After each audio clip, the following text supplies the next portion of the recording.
Hola, ¿qué tal? Bienvenidos a Tarde de Perros, 10º programa. De entrada, quiero pedir disculpas a cualquier persona que me esté viendo porque estoy realmente anquilosado. Estoy viejo. Si me veis movimientos de Robocop es porque he llegado de Venecia, estoy agotado, me duele todo, tengo contracturas y encima estoy de luto, que se nos ha muerto Jean-Luc Godard ya hace unos días. Y bueno, pues estoy con todo ello encima y me duele. Bueno, bien, vamos a ver. Tarde de Perros, como digo, este programa está patrocinado por nuestros amigos de Flix Olé, así que un besazo enorme para Flix Olé. Hoy vamos a hablar de Angustia, de Bigas Luna, una película de 1987 que únicamente la podéis ver en Flix Olé, en la plataforma donde tenéis el mejor cine español en exclusiva. ¿Vale? Cabecera y empezamos.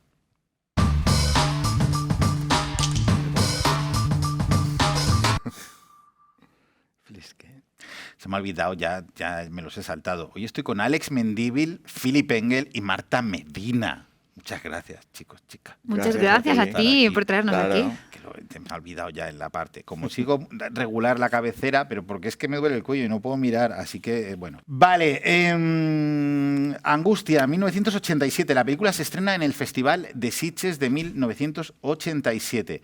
Entonces, ¿cómo era el cine español de 1987? ¿Cómo era el cine español post Ley Miró, que es de 1983, la Ley Miró? ¿Ley Miró? ¿Qué es eso? Vale, qué viejo es eso.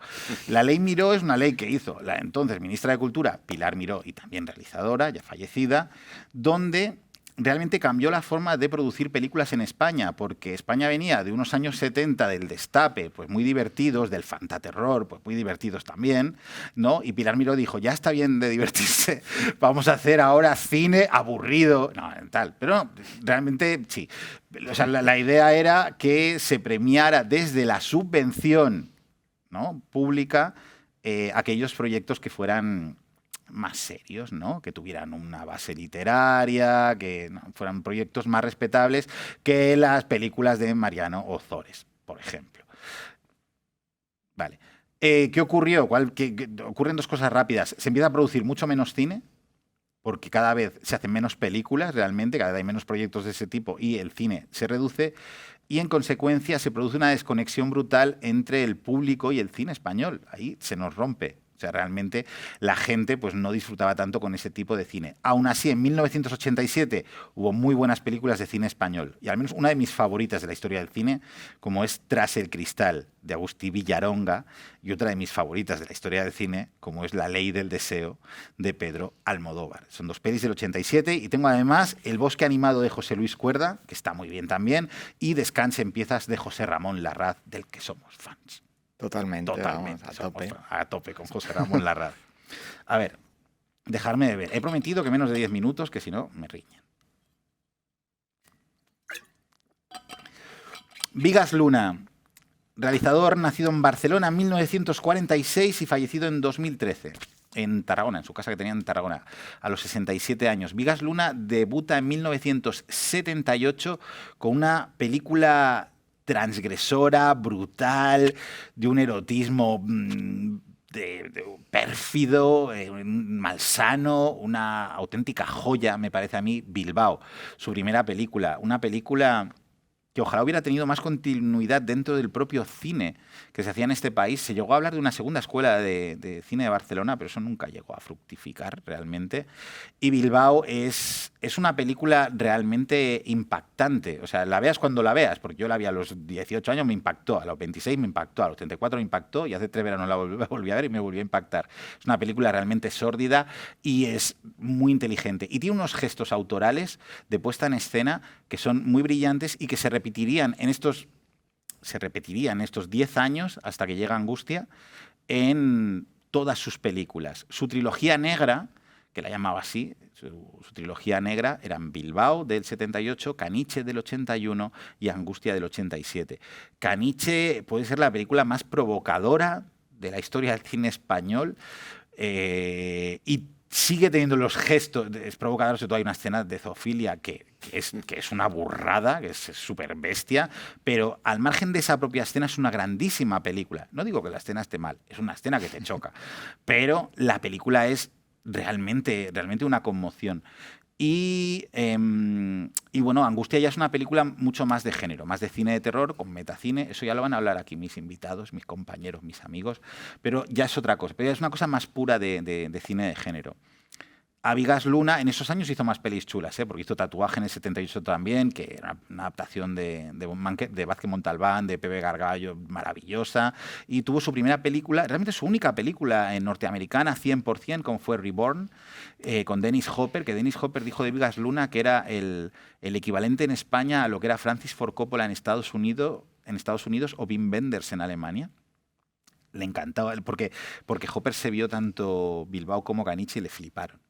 Y entonces vino aquí a hacer Reborn, bueno, la rodaron allí, que es una película que es interesante, aunque quizás es un poquito fallida. Y la última que hizo antes de Angustia fue Lola, que es una peli que ya se emparejaría más, creo yo, con su trilogía ibérica, Jamón, Jamón, Huevos de Oro, La Teta y la Luna, ¿no? Que son las películas que realmente le convierten en un director popular, de mucho tirón de público, en esos años 90 españoles, donde realmente vuelve a conectar el público con el cine español.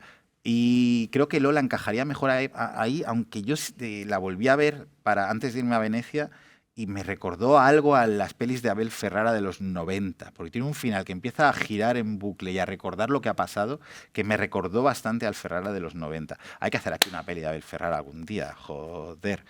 ¿Vale?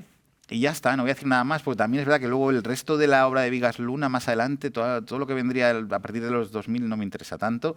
Así que pasemos a los invitados y tenemos invitados súper especiales. Alex Mendívil, bienvenido a Tarde de Perros. Muchas gracias por invitarme. Estoy encantado de estar aquí. Voy a hacer algo contigo que no hago nunca. Y es que te voy a presentar, porque nunca presento a nadie. Por lo que les quiero mucho y son colegas. Vale. Pero es que Alex ha venido aquí, él ha elegido la película. Sí. Él ha elegido Soy a el culpable. La primera vez que dejo elegir a alguien la película, se le he dejado a él, porque Alex es el responsable, es el jefe del proyecto Sala B en Filmoteca Española, un proyecto precioso que llega a su edición número 50, su sesión número 50. Sí. Entonces él me lo dijo y dijimos, ¿por qué no hacemos esto? ¿Por qué no te vienes a Tarde de Perros y celebramos Totalmente. este 50 y aquí estamos 50 sesión? Con Angustia celebrándolo. Entonces, felicidades por las 50 sesiones, porque no es fácil. Sabemos que esto es difícil. Ya, sí. 5 años. Ahí llevamos 5 años. Con Sala B.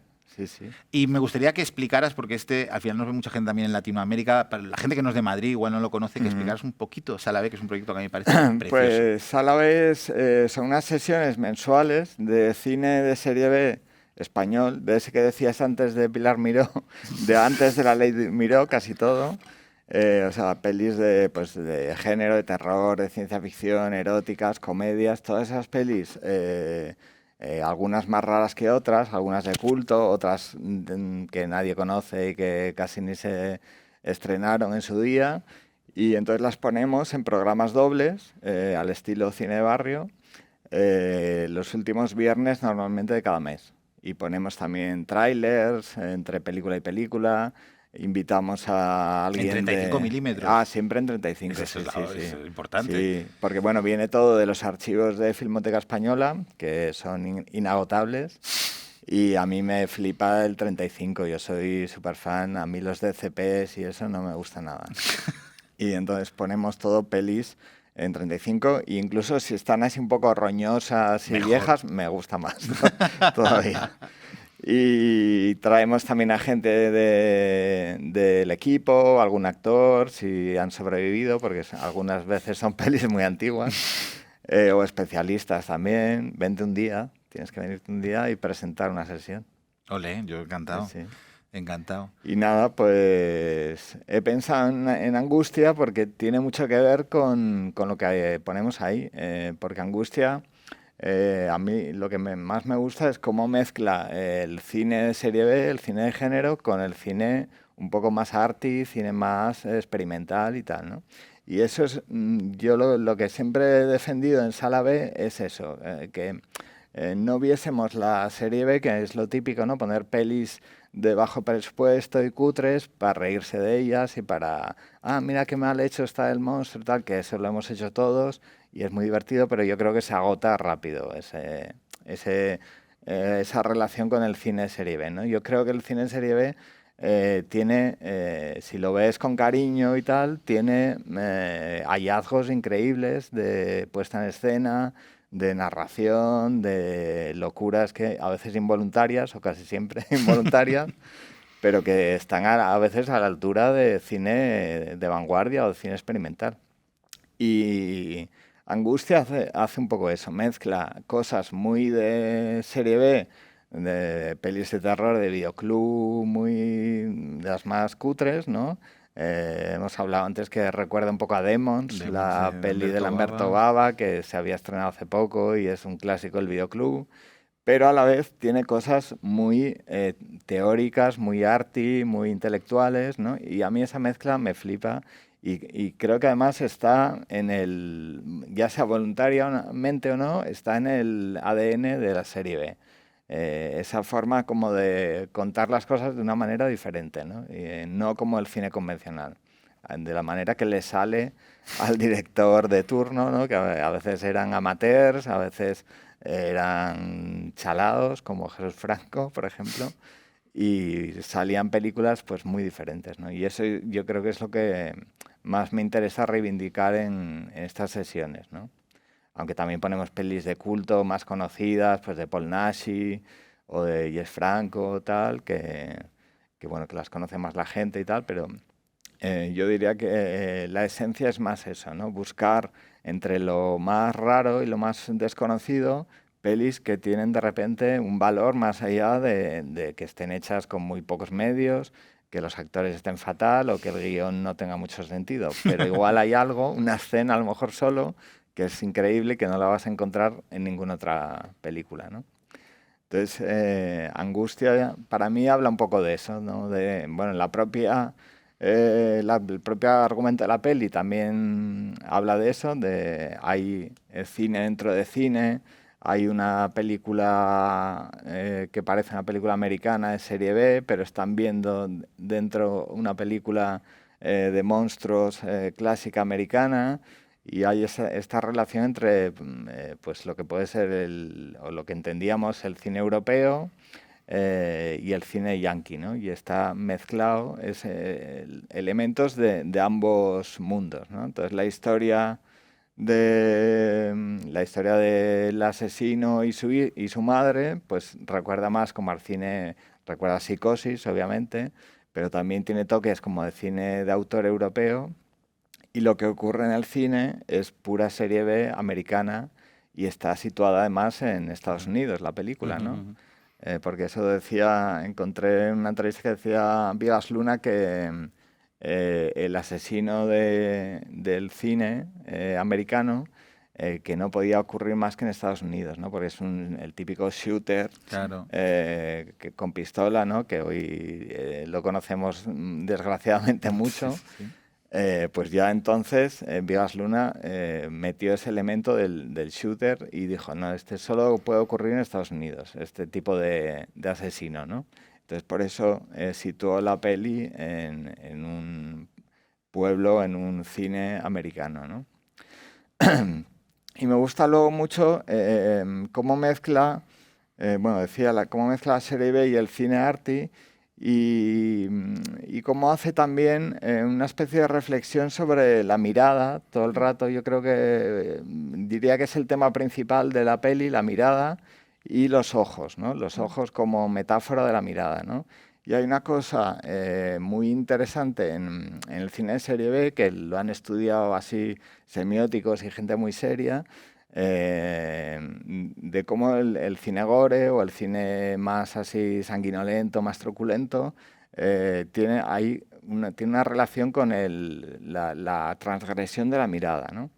Y hablan, por ejemplo, remiten a Buñuel y al perro andaluz, el típico plano del ojo, ¿no? Cortado por el bisturí, que aquí hay planos parecidos que yo no puedo mirar, que son tremendos.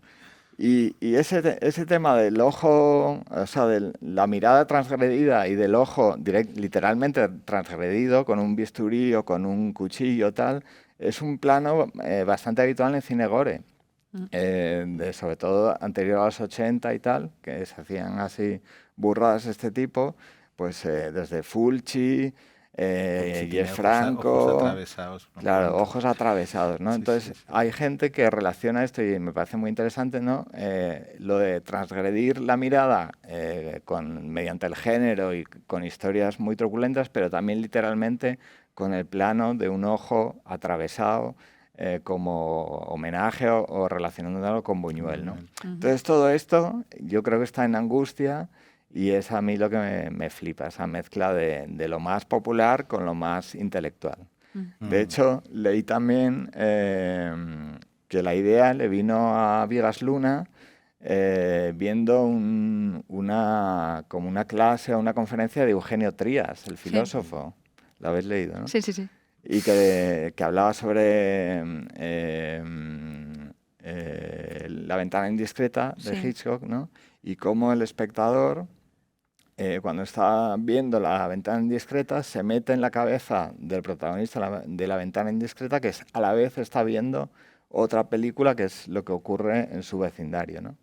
Entonces, esa cosa de la pantalla que decía duplicada, decía Vigas Luna, de que se duplican las pantallas dentro de tal, fue la chispa que le dio el origen para hacer Angustia, ¿no? O sea, que el origen es súper intelectual, pero luego la peli no se esconde y no tiene miedo de meterse en el fango del cine gore y del cine de serie B más casposillo y más de videoclub. Esa mezcla perfecta. Sí, a mí eso es lo que más me gusta. Totalmente de acuerdo. Yo te quiero felicitar por tu labor en Sala B. Me parece maravillosa, Alex. Bueno, muchas gracias. Aparte que te imagino pasándotelo en grande. Para mí es un placer, sí. Yo siempre le digo que es como el trabajo ideal que jamás hubiese soñado. O sea, que te dejen ahí meterte en los archivos de Filmoteca y ver las pelis en la moviola y ver qué tal están de calidad y todo eso, pues bonito. La verdad que es un regalo increíble, sí, sí. A ver, el Robocop. ¡Ay! ¡Hola! ¿Qué tal? ¿Qué tal, Marta? ¿Cuánto ¿Cómo tiempo? estás? ¡Qué ilusión verte! ¿Qué tal? Ilusión? Bien, bien, bien. ¿Qué nos cuentas de Angustia? Bueno, o sea, primero vengo así un poco... Vienes perfectamente satánica. Perfecta, satánica. Primero no había visto Angustia. Y entonces, claro, yo sin saber estos juegos de metacine, sin saber esto, al principio pensaba que estaba viendo pues una historia de terror gótico con un punto giallo sobre una madre posesiva que utiliza a su hijo como una suerte de golem para atacar para robar ojos. Y luego, claro, el momento en el que hay ese cambio, en el que estás viendo algo más, en el que de repente la cámara se abre y ves que es un grupo de gente que va al cine, un grupo de espectadores que está viendo una película, claro, ahí ya todo cobra muchísimo más sentido porque al final, o sea, ¿cuál es el ideal de un director más allá que robar todas las miradas, ¿no? Que robar todos los ojos hacia sí mismo, que quedárselos? Entonces me pareció primero una idea excepcional que yo no había visto y me pareció súper moderna para el año 87. Y luego también al principio pensé la complejidad que iba a tener el mantener más de la mitad de la película ese juego entre las dos partes. Y durante toda la película estás esperando ese diálogo, esos momentos en el que a ver si lo que ocurre en la pantalla, cómo se va a reflejar fuera de la pantalla, como si en algún momento pues el asesino se va al cuarto de baño, quizás aparecerá por el otro cuarto de baño, ¿no? Siempre buscando esas rimas y en qué momento Vigas Luna pues va a unir esos ambos mundos, que luego hay un momento al final en el que ocurre ya una apelación directa que es súper interesante. Y además es muy interesante también cuando aparece la cartela al principio de algo así como, bueno, toda la gente que sea susceptible al hipnotismo, cuidado. Sí. Primero que le aporta ya pues como una capa de magia y de ese proceso hipnótico que es el cine, sobre todo el cine en salas, ahora que está pues un poco como de cada papa caída, el hecho de estar a oscuras, de estar todos mirando una pantalla, de sentir quién tienes al lado, el desconocido, ¿no? Que es también muy interesante porque aquí entra también dentro del juego de la trama de cómo cuando una de las chicas que está viendo la película pues es la que más está sugestionada por esas imágenes, pues al final, claro, dices, estoy rodeada de desconocidos, ¿no? Y empieza a sentir ese miedo y claro, todos los que hasta en ese momento le acompañaban, que están en sombras, que están oscuros, se convierten en el potencial asesino en su cabeza. Y también me resulta muy interesante cómo Vías Luna se anticipa a lo que tú vas a pensar para luego darle una vuelta, ¿no? Porque de repente ya siente miedo y piensas, no, pues a lo mejor es una histérica, pero claro, van sucediendo cosas que al final ese diálogo se produce y esas cosas se materializan, se hacen realidad. Se hacen realidad o sea, desde dentro de la pantalla hasta fuera de la pantalla.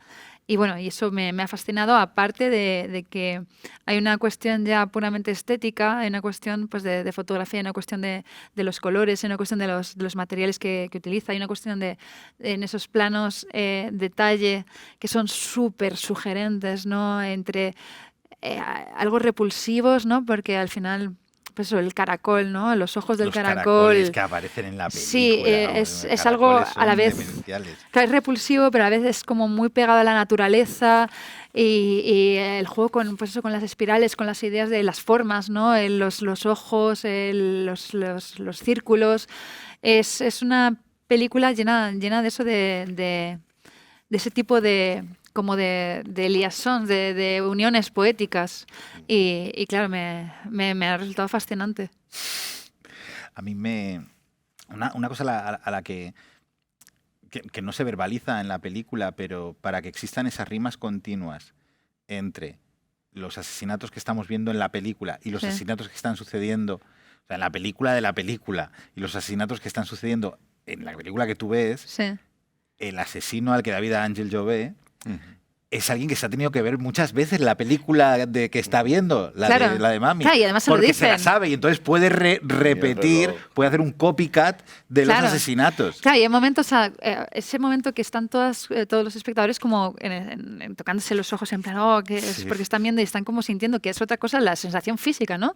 La sensación física que consigue el cine, que traspasa ya, pues eso, lo intelectual, que es como una cosa que se dirige realmente y que te provoca una sensación orgánica.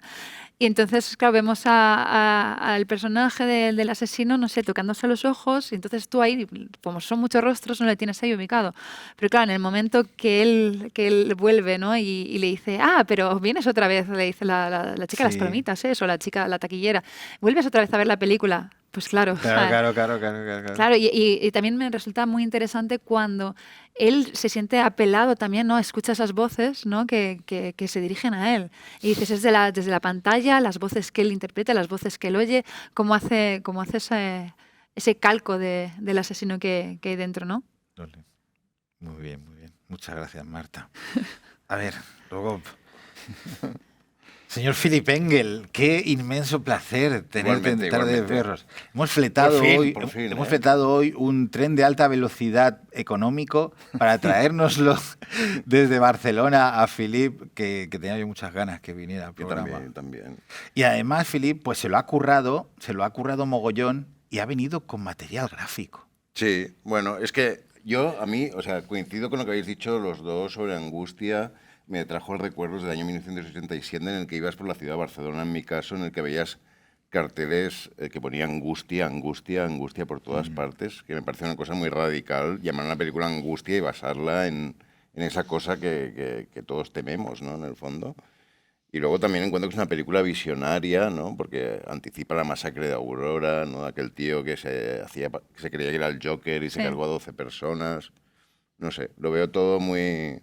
a nivel conceptual muy interesante, básicamente coincido con vosotros, pero luego, volviéndolo a ver, como sabía que Vías Luna se había ido a Hollywood, había intentado ver cómo funcionaba el tema ahí y tal, y luego viendo la película digo, pero ¿estos cines dónde se han rodado? Esto es América, ¿no? O sea, entonces me cogió TOC con las localizaciones, ¿no? Y empecé a llamar como a mucha gente y tal, para intentar saber dónde se había rodado, si el cine era real o no. Entonces, Yo, hasta que hablé contigo, yo estaba convencido de que el cine Rex del que sale la chica... es que parece. Yo estaba convencido que era California, Los Claro. Ángeles, el Totalmente. Sunset muy Mónica... bien. o sea, Es que está mega currado. Sunset Boulevard, es que no sé. Es un anuncio, haz las compras en Calvert City, ¿no? O sea, Sí, sí, sí, sí, unos sí, detalles, ¿no? Hay un póster de Chico Celestial que es del año 85 y realmente... Bueno, entonces acabé llamando a Eulalia Fargas, que es la chica entonces que hacía el atrezzo Ajá. de la película, a las órdenes del director de arte, que era Felipe de Paco, que se le ocurrió muchísimo, ¿no? Y también hablé con José María Civil, que tú Sí que hemos también- ahí hablado los dos ahí, Sí. en plan. Se ha hablado. Todo el rato Cuéntanos. lo estamos llamando al pobre hombre. ¡Dejar de Sí. llamarme! ¿Qué es Todo el esto rato de llama- los Una película, perros? pero una película de 87, ¿qué está pasando? ¿Qué está Peor que pasando aquí? Vodafone, ¿no? Eso. Y bueno, todos Iremos llamando a obligados gente al para programa. intentar localizar y bueno, porque además ahí en la película aparecen edificios modernistas reconocibles de Barcelona, entonces dices, bueno, esto es Barcelona, hay una parte que se ha rodado en Barcelona, pero ¿dónde se ha rodado lo otro, no? Y entonces pues hablé con, como decía Eulalia Fargas, que era la chica de Atrecho, y empezó a vaciar como su desván y a buscar material y nos lo fue pasando. Y entre el material que hay, pues ella se ocupaba de hacer los pósters que salen en la película. Sale un póster de Mommy. ¿Tenemos esas imágenes? Sí. Ahí. A ver si se habrán perdido. Espero que no, porque ha costado... Ahí está, mira, Ahí. mira, el póster de The mira. Mommy que lo hizo ella. Increíble. Y pone by... Ahí pone by Anul Anul Sajid, Sajid. que es Vigas Luna al revés. Sí. Que esto lo descubriste tú y yo no me había dado cuenta. Vigas Luna al Vigas revés. Luna al revés. Y entonces, Pero que suena esto es- como a nombre así árabe, ¿no? Indio, Sí, ¿no? Sí, sí, o indio, turco. sí. No sé si está muy bien decir esto, pero... Y la casa es una casa de Gaudí que se llama la Casa Badesguard.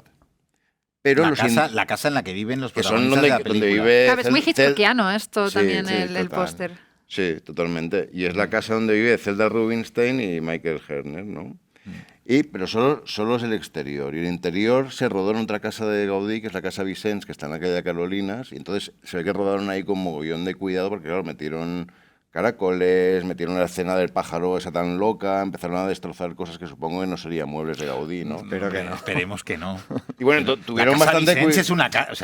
O sea, nunca hay que vamos, dejar la las casas casa para Vicens de rodaje, eso Gaudí. primero. No, ya, yo no lo he hecho nunca, pero ¿habéis Muy tenido alguna arriesgado. experiencia de esto? Yo creo que ahora no se dejaría ni entrar con Ahora entra una una casa de cámara. Gaudí a rodar. No creo. No creo. Y me pasó más fotos porque el metrónomo... Metrónomo. El metrónomo que sale de la hipnosis, que está inspirado en el objeto para ser destruido de Ahí Man está, Ray, Man ahí Ray, está, ahí lo está. tiene Eulalia en su casa. Qué y fue bonito. ella esta foto es el auténtico metrónomo ahora a día de hoy, creo, en su casa. Guau. Qué guay. Sí. Y Guau. ella le puso el ojo. Que después no tenemos el auténtico aquí en el Reina Sofía. La Reina Sofía, sí, sí. Que sabes que Man Ray puso el ojo de su exnovia. Entonces el rollo era que ponías el ojo de la exnovia ahí y empezaba a dar vueltas y luego lo destruías y entonces la novia volvía otra vez contigo. En el momento Un de la peli hechizo, del ¿no? ojo, sí, señor. Sí, una especie de hechizo hipnótico, ¿no? Que Sí. va también muy en sintonía con lo que es la película. Y Oye, luego... espera un segundo, Filip. Es que no lo he dicho, se me ha pasado los dos actores, Michael Lerner y Zelda Zelda Rubinstein, Rubinstein, que no los he dicho, que los tenía apuntado. Disculpa que te... Pero yo los he dicho, ¿no? Claro, por eso no, me Bueno, sabía pero mal. tú tenías información de quién podía haber sido el ¿Quién podía haber personaje sido de Zelda Zelda Rubinstein? Rubinstein. ¿Cómo? Ah, sí, también. Bueno, podría haber sido Bette Davis. Bette ¿no? Davis Porque- era la opción de Vigas Luna, Sí. que me parece Pero maravillosa. sí, Pero yo creo que mejor hay Zelda mejor Rubinstein. Zelda, para Sí, mí. o sea, físicamente ya como Sí. todo y sobre todo Hombre, y el tienen background que tiene. El rollo de que había hecho Poltergeist. Poltergeist. Claro. Poltergeist 1, 2 y 3. Es Sí, que para sí. mí esta peli, cuando la vi la primera vez, para mí era como una especie de spin-off de Poltergeist. Sí. Porque el personaje es muy parecido al que hace en Poltergeist, ¿no? Y a mí es una peli que me flipaba de niño y me flipaba Zelda Rubinstein y cuando vi Angustia dije, es ella, es la misma, el mismo personaje.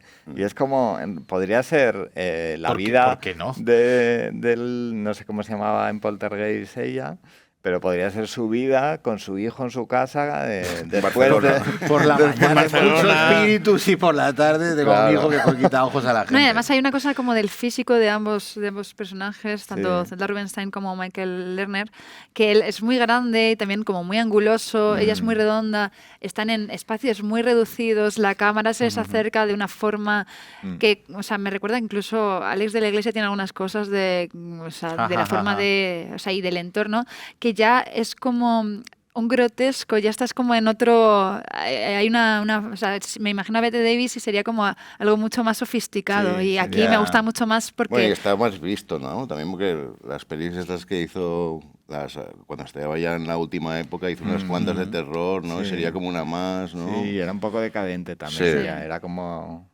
Sí, Zelda mola sí, mucho pero- más. Angustia es más moderna. Yo quería decirlo del decorado. Sí, sí, porque perdona, a ver si me voy a te he olvidar. interrumpido porque no íbamos a Bueno, se entrar. nos hemos ido por otro camino ahora. Claro. Yo, Aquí es volvamos. que cuando Volvamos, cedes al cedes un decorado. poco, Ya, saltan, ya. saltan. Total, Por que favor. el cine Rex, este que estaba obsesionado y pensaba que se había hecho en Estados Unidos, Mira, mira, al mira, final mira, se mira, hizo mira. en la zona franca de Barcelona. Imágenes En aquel- nunca vistas. En aquel momento era un no man's land, todo descampados, ¿no?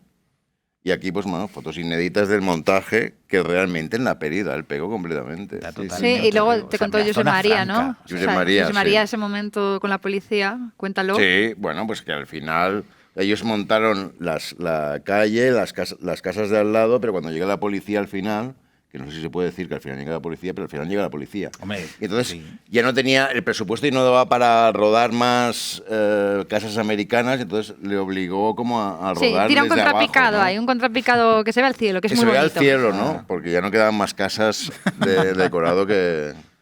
Sí, sí. Y el otro cine, El otro cine, el de Europa del Este. sí, porque, bueno, y la parte de dentro del cine se rodó en uno de Pere Quart, que ya no existe en Barcelona. Un cine Del que no carrer existe. Pere Quart. Sí, o plano, ya no existe. Y el otro Ahí cine, está. el otro cine, que en teoría es en Alemania del Este, Polonia, estamos especulando con esto, no ¿no? sabemos dónde es. Se rodó en un Ateneo de Sant Boi. Toma. Esto llamé a Kiko Amat, que es el máximo especialista de Sant Boi. Sant Boi en los años 80, Sí, y le sí. pregunté, ¿esto dónde es? Y tampoco existe. Fíjate. ¿no? Qué bueno. Y los letreros, estos también los hizo Eulalia. Qué guay. Son bonitos, ¿eh? Sí. Es que da totalmente el pego. Parece Sí, que sí. está realmente... Bueno, la magia del cine, ¿no? Sí. Sí. Y es muy gracioso que en Polonia o en Europa del Este están viendo una peli americana, ¿no? Que podría ser como un Jurassic Park de los Sí. años 20. El mundo o perdido. 30, Es sí. el mundo Sí. perdido. Y en Estados Unidos están viendo una peli de Anul Sagib, que es como cine ahí de autor, ¿no? O sea, que es al revés de lo que normalmente sería. Es un diálogo intercontinental. Es un guiño ahí. ¿no? Un poco... sí, sí. Yo estoy fascinado porque ahora mismo Philip Peng en la lista de invitados de Tarde de Perros ha pasado a ser el más aplicado de todos. Porque yo O sea, me he documentado, es he traído impresionante. fotos. ¿no? No, Hombre, es ella... increíble. Pero estuvo en traer ya su- material gráfico ya es, Ya es vamos, algo- es muy nivel, pro, ¿eh? es muy pro. Sí, es un nivel. Es mucho nivel. Pero aún tienes otra foto, Tengo otra foto. la del salmonete. Ah, bueno, el salmonete. Ya esto es para acabar, que es donde hacían las fiestas al final del rodaje. No iban a ser importantes las fiestas de Vigas. Sí, Hombre. y la, Eso ya y ser la todo menos aburrido. decoró Felipe de Paco. Todo esto de la gamba y todo esto lo decoró él. Y entonces iban ahí y pues es triste también porque sé que era una persona ahí muy alegre, pero luego acabó muy mal y tal. Trabajó en varias películas, la última fue Carne Trémula y luego pues acabó muy mal. Sí, el productor de Angustia y al final máximo impulsor de la película, porque Vigas Luna no era capaz de levantarla, fue el productor Pepón Coromina. Pepón Coromina, lo he dicho bien. Sí. Que falleció antes de poder estrenar la peli. O sea, porque él había producido Bilbao y Caniche y... Toda sin embargo- trilogía. y sin embargo murió antes de poder estrenar la peli. Yo os voy a tirar algo y... En los Gaudí hay un premio Pepón Coromina, creo. ¿No? Ah, sí. Hostia, los Gaudí no los controlo, ¿eh? Pues mira, Los Gaudí... ya te puedes poner porque hay un premio Pepón Coromina. Pues, máximo respeto. A mí me llama mucho la atención que de toda la film... A mí me gusta mucho Jamón Jamón y me gusta mucho Voz de Oro, esto lo hemos hablado. Pero realmente me parecen increíbles estas tres películas. Y cuando me he estado leyendo entrevistas de Vigas Luna pues de Posteriores. los últimos 15, 20 años, ¿no? Él reniega un poco. Él llama a esa época su época intelectual, su época abstrusa, cuando al espectador no le importaba nada y que él era mucho más feliz con el cine narrativo que hizo en los 2000 con La camarera del Titanic, con Volaverum, etcétera, porque él disfrutaba mucho conectando con el público y contando historias, y él veía que con Caniche y con Bilbao no estaba llegando a conectar con la gente. Y eso a mí me da rabia. A mí, como crítico de cine de palo, a mí también, sí. Me da bastante rabia. A mí son mis favoritas estas tres. Claro. Y el jamón me flipa, y Huevos de Oro también, pero estas tres para mí son el top. Yo creo que lo que le pasaba ahí es que le daba como un poco de vergüenza, porque era un poco, bueno, era joven cuando las hizo, y a lo mejor se atrevió a hacer metáforas y tal que igual eran un poco naif, así rollo Escuela de Barcelona y tal, y que a lo mejor se quedaron un poco pasadas de moda rápido, y que le daba, pienso yo, que le daba como un poco de vergüenza de ser tan poético y tan metafórico. Y entonces ya dijo, es que era joven y tenía poca experiencia y me hacía estas metáforas y tal. Y yo creo que por eso reniega, más que nada como por un poco de pudor de haberse extralimitado igual con el mundo metáfora, pero precisamente igual pasaron de moda a los 5 años, pero hoy en día son increíbles porque ya nadie hace eso otra vez. Se mantiene, o sea, habiéndolas visto este mes, se mantienen... Vamos, tremendas. Y Ángel Llobé, el asesino de Mítico, Angustia, que está en Bilbao y está en Caniche. Tiene una presencia increíble. Vamos, es que es una presencia angustiosa, angustiante. Más irrepetible, porque además dejó el cine pronto, se dedicó a todo tipo de cosas, entre otras diseñar las lámparas de Celeste. Él hubo un momento que los libros de anagrama de bolsillo, todas las portadas eran ilustraciones de Ángel Llobé. Qué bueno. Sí. Todo lo que tú cogías de ilustración Ángel Llobé. Y no sé si le hizo algún póster al Almodóvar también. Era un hombre del Renacimiento. Bueno, o es. Pero y luego era un actor que físicamente, pues como podía ser el primer, yo qué sé, y hace Steve Buscemi, ¿no? Es más angustiante. Es mucho más oscuro. Sí, mucho más oscuro. Mucho más oscuro. Sí, Boris Karloff, casi, ¿no? Sí, Brad Dourif estaría ahí, sí. Claro, y tú no, es una presencia totalmente inquietante. Inquietante. Y elegante también, muy elegante, ¿no? Sí, pero elegante. Bueno, en Caniche, cuando de Caniche repente no es muy elegante. pasa de ser pobre a ser rico y parece un hip hopero de los de ahora, que va con un chándal de ropa de tenis. Que es una cosa rarísima. Madre mía. Pero ahí sale también como todo desdentado al principio de Caniche. Hay planos de su boca y toda desdentada, o sea, es como muy sórdido todo. Se prestaba a hacer cosas que también cualquier actor no haría, mostrarse así todos sus defectos y tal, ¿no? Eso es también complicado. Pero que conectaba con el rollo oscuro de los 80, un poco quería decir, ¿no? No, claro, cuando ya llega Jamón y entran Bardem y Penélope Cruz, que Bardem está impresionante, ¿eh? Bardem es una fuerza de la naturaleza en estas películas, de la energía que tiene, pero desde luego es otro modelo de actor y otro modelo de historias, también con imágenes potentes, icónicas, metafóricas, pero ya era otra cosa, ya era más luminoso, ya era más divertido. Más hedonista, ¿no? Hay una cosa hedonista, sí, mediterránea, y lo que dices que también en el documental sobre su obra y su vida, que habla mucho, y que luego, hablando con toda la gente que ha trabajado con él, siempre dicen, no, es que lo primero, o sea, le gustaba dar de comer a la gente. O sea, a mí me han contado, creo que fue, no sé si María Ripoll o Josep María Civit, me decían, no, es que claro, como no había dinero para conseguir grandes estrellas en esta película, pues él, como iba sorteando a los agentes, y les decía, bueno, pero es que en Barcelona se come muy bien y tal, y que siempre invitaba a todo el equipo a las comidas, y que era una persona que realmente, o sea, ese acto también comunitario de la comida, del hedonismo, estaba muy presente. Y luego, claro, en sus películas posteriores, cómo trata la comida, cómo trata el sexo, cómo trata los cuerpos. A la vez todo, también comida, con sexo, con cuerpos, con animales. Con animales. Sí. Una mirada de sátira un poco que no sé si... Sí, no, eso lo tenía. Joder, el jamón. Yo tenía imágenes muy clavadas de de seducción, pero con los cojones del toro tapándose la lluvia. Pero es eso, yo me acordaba que Javier Bardem cogía y le metía un diente de ajo por el culo a un cerdo. Estas cosas son muy ideas de Vigas Luna. Pues en Porque Angustia no creo que fuera atrecho eso, seguro que le metió un diente de ajo por el culo a un cerdo. Vamos, tengo clarísimo. En Angustia había ojos de cerdo auténticos. Los ojos arrancados. Sí, había de atrecho y otros ojos de cerdo de verdad, que es lo más parecido al ser humano. Y yo mi pregunta es, en ese momento de la operación, ese primer ojo, o sea, ¿eso cómo se rodó? ¿Eso realmente fue, pones una cámara en una intervención real? Yo creo que es una operación real. Sí, ¿no? Sí. O sea, sí es una porque claro, hay un operación momento real. que el filo, claro, ves como pasa por debajo de la esclerótica, la córnea se dice, o algo. sí, no sé, alguna cosa de estas. Sí. Y... Yo creo que es real y en Caniche me parece que también hay una operación real.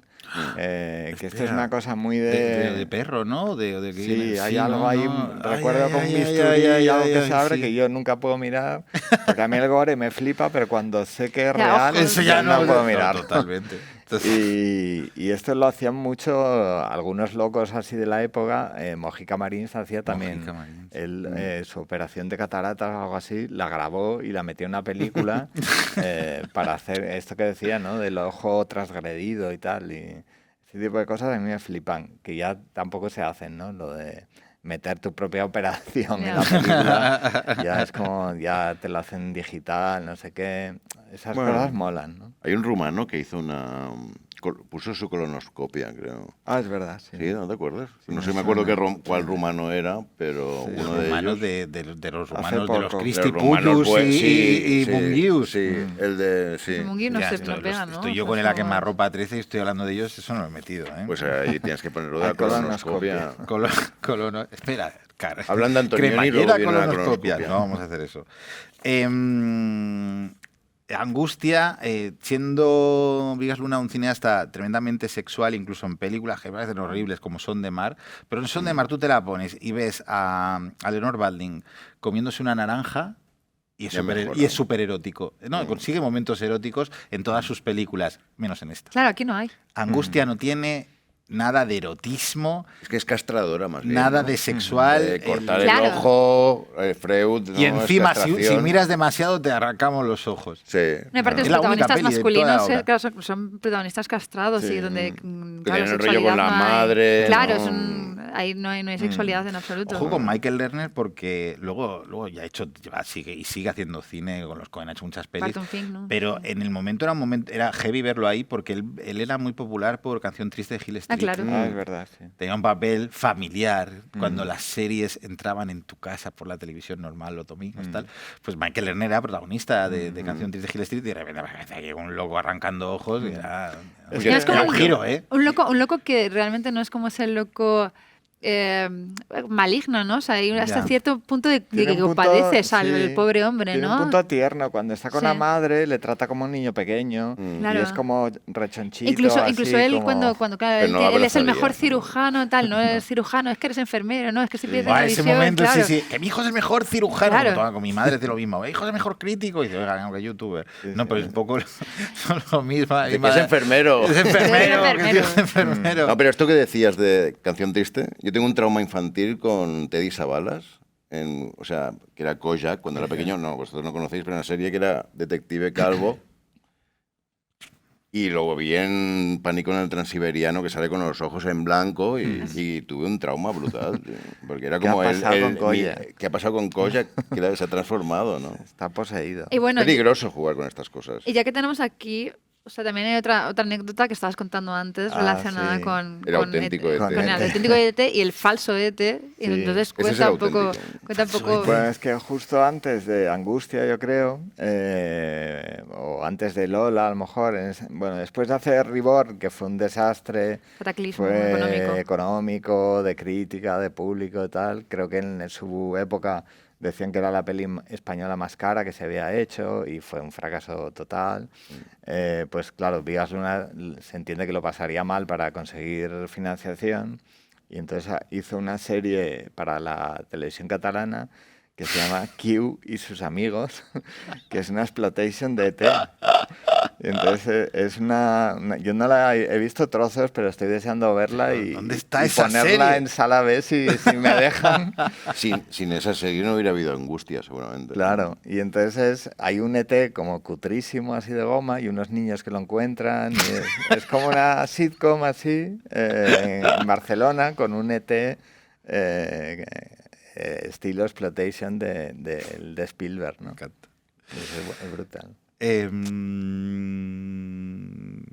Claro, me he perdido un poco de cuando hemos empezado, pero yo creo que hay que entrar ya con las secuencias favoritas. Y tengo que decir que hay una secuencia que no hemos puesto favorita, porque salió ayer hablando. ¡El porrón de leche! El momento del porrón de leche, que coge... y- Que mezcla, echa bananas. echa como una o- movida, ¿no? Una cosa, y Esto y viene bebe de leche en otro... porrón. Es un trauma infantil también esto. Porque él estuvo enfermo de pequeño, tuvo un paratifus o no sé qué cosa, y tenía que beber mucha leche por el calcio o algo así, y le daban con el porrón. Y luego es una imagen recurrente en su cine. Bueno, está la teta y la luna, pero luego también hizo una exposición y puso como mogollón de porrones llenos de leche, ¿no? Es que una cosa ahí traumática y un poco surrealista, dadaísta, conectada con todo esto que decíamos, ¿no? Del metrónomo. Bueno, pero también con la Buñuel. maternidad, ¿no? Al final es un tipo que está con su madre, Claro. está totalmente atado a su madre, entonces beber leche y beberla así, además, como si saliese de una teta, la es como teta. lo más... Yo me acuerdo de una entrevista en televisión cuando estaba vivo Vigas Luna, que estaban en su casa y le decían, ¿por qué no nos enseñas el salón que tienes? Y había un porrón en las estanterías. No, pues aquí tengo porrón, mira, pues aquí tengo aquí tengo unos cómics, aquí, mira, tengo El tiempo perdido de Marcel Proust, aquí tengo las películas porno. Claro. Pues yo ahora ser pequeño verlo y decir, alguien, un señor, pues con toda la naturalidad del mundo, y dice, Sí. pues mira, no me esperaba esto, pero aquí tengo todos los VHS, pues, aquí tengo todas las películas porno. Otros tiempos y otra generación, ¿no? Otros Sí. tiempos, ya no queda nada, ya no queda nada de eso. Pues venga, pues vamos con las secuencias favoritas. Alex. Yo empiezo.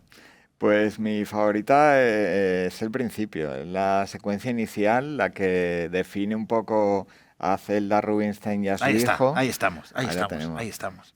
A mí esa secuencia, cada vez que la veo, o sea, me pone los pelos de punta.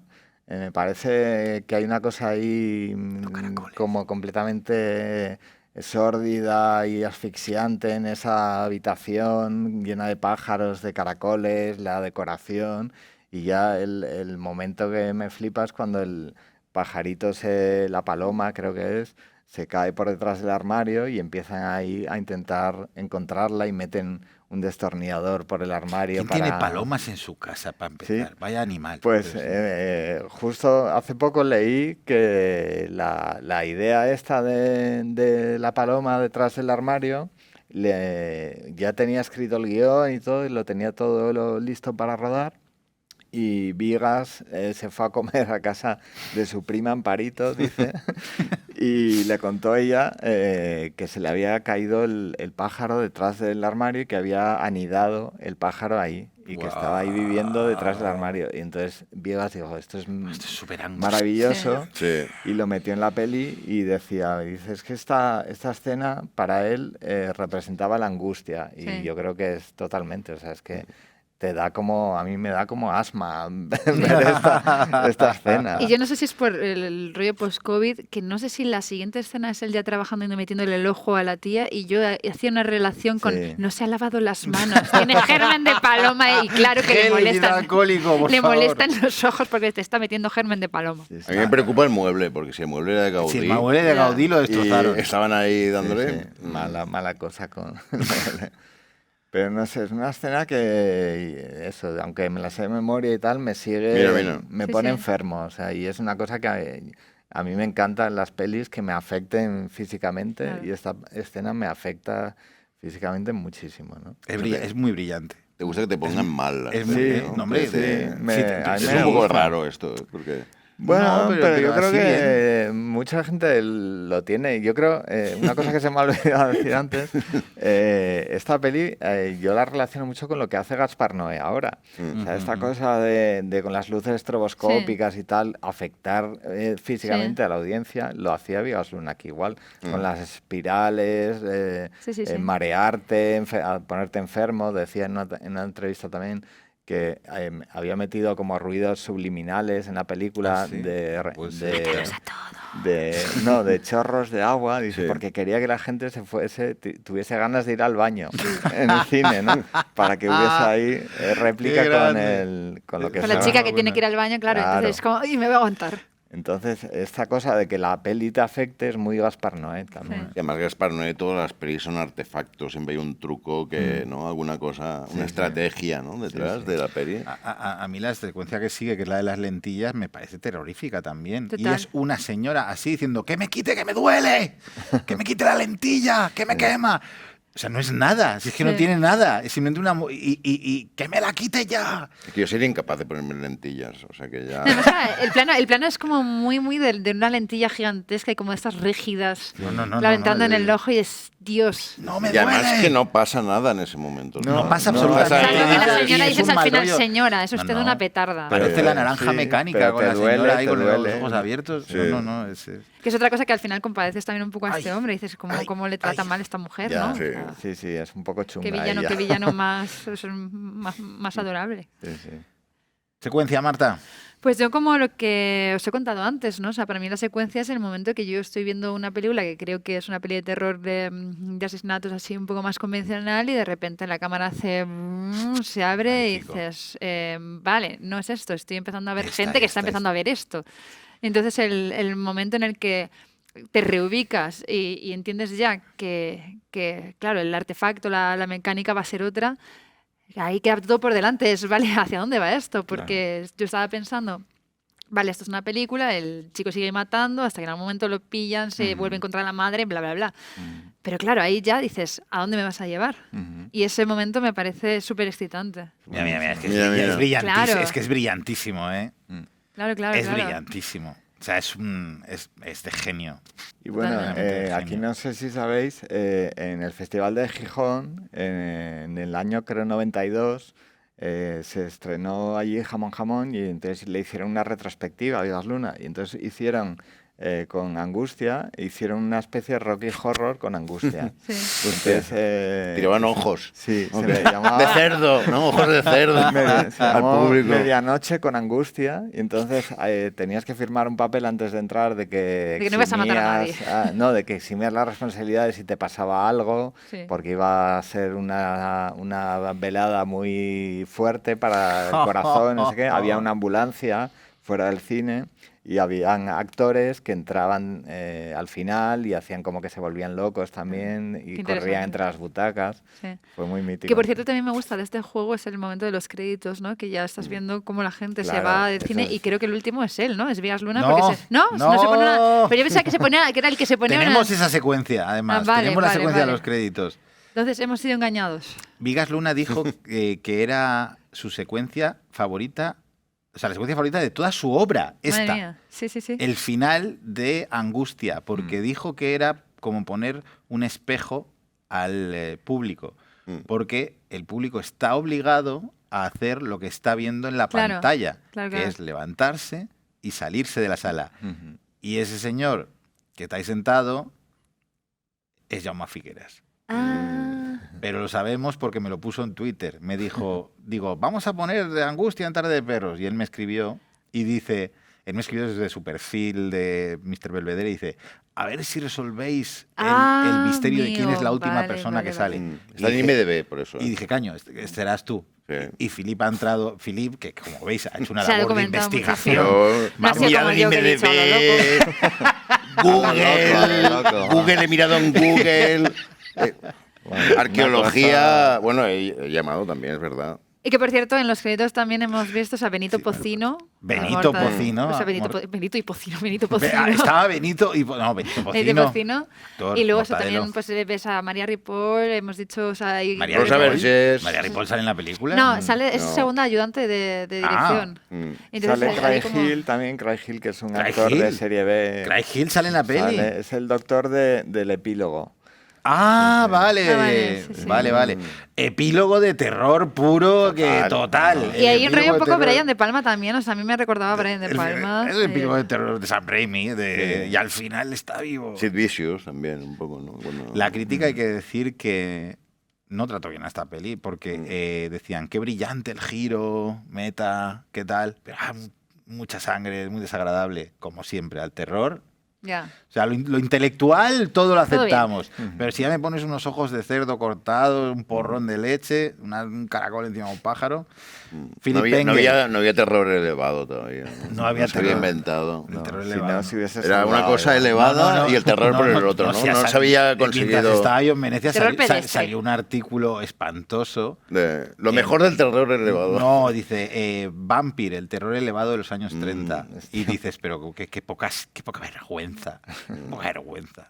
Bueno. Ay, no me puedo mover mucho, aquí me estoy Me hace calentando y me voy a irme con 3 contracturas más.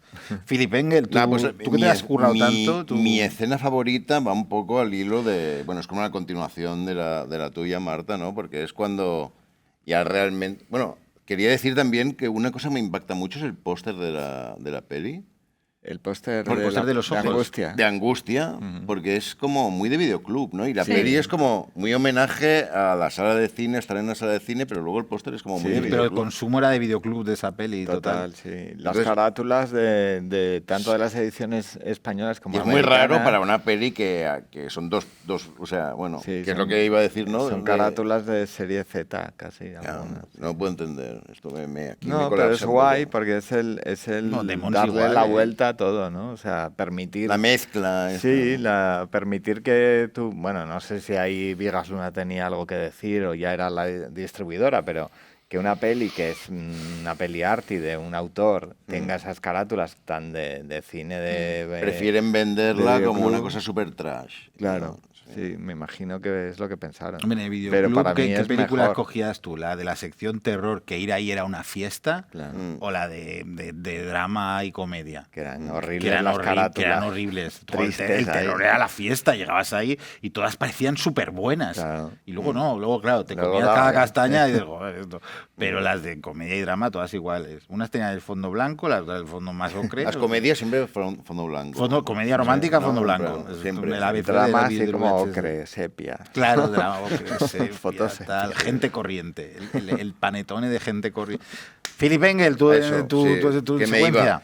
iba. Bueno, pues es la continuación un poco de su secuencia, porque es cuando llega el trampantojo, que me fascina el concepto de trampantojo porque creo que va muy en sintonía con todo lo que hemos dicho, de los ojos, de la mirada. Trampantojo, que es cuando ya todas las pantallas en cuestión con el mundo perdido al fondo, ¿no? La del el cine Kino, ¿no? El Kino, ¿cómo era? Roxy Kino, el Rex y claro, yo creo que además Mira, es que es impresionante. Sí, las Es tres impresionante, pantallas. es Y impresionante. si estás en el cine, Y el momento de la si lo huida, ves en ¿no? el Ahí. cine, imagínate que lo ves en el cine. pantalla. Esto verlo en el cine. Una es- pantalla más, pero es una peli, o sea, es un tópico, pero esta es una peli para ver en el cine. Sí. Ay, el momento Me de la sabe mal por huida la en 3 plataforma, tiempos, ¿eh? ¿no? Pero, La huida en varios tiempos, ¿no? Porque está en la pantalla está viendo una huida, luego también hay otra huida, Sí, o sea, y sí. todo el mundo está ahí Repite todo. revolucionado. Sí. Bueno, está Por el eso- plano este que es justo el trampantojo, pero luego... Este es el o mejor sea, plano de la todo, peli, todo ¿no? el Es diálogo, una todo el pasada. diálogo, o sea, cuando hay la voz en off, estás viendo una película, yo sé, las voces en off de los espectadores, todo, o sea, busca realmente, explota el recurso de todas Muy maneras bien. posibles, ¿no? Busca, ¿cómo puedo sacarle Él partido a decía, este... cuando hicieron esto en Gijón, él decía que eso lo había pensado él originalmente, ya cuando pensó en la película, que se hiciese eso en los cines. Lo que pasa es que, claro, era imposible, ¿no? Y tiene que ir un asesino a cada sala en la que se Pero estrena. allí lo logró, ahí muy unos bonito. años Y después. ambulancias muy Sitges también, ¿no? Que Sí. en cada edición de Sitges hay una película que hay una ambulancia afuera, Sí, ¿no? Y al pero bueno, final eso ya- era de William Castle, eso en los 60 Sí. ya lo inventó este hombre. Sí, Sí. sí. Vale, pues la mía en el fondo son las 3 que han dicho ellos. Entonces yo lo que hago es quedarme con casi el final de la película, que es el momento en el que casi cazan al asesino, porque también es muy meta, porque él está... A mí en general esta imagen me parece muy potente. O sea, la imagen de una proyección cinematográfica en grande y alguien en pequeño ya me fascina siempre. Pero el hecho que dispare, que se vuelva loco, dispare... Mira, ¿no? En la zona franca de Barcelona como si fuera Santa Mónica. O sea, a mí es... Calvert City. sí, sí.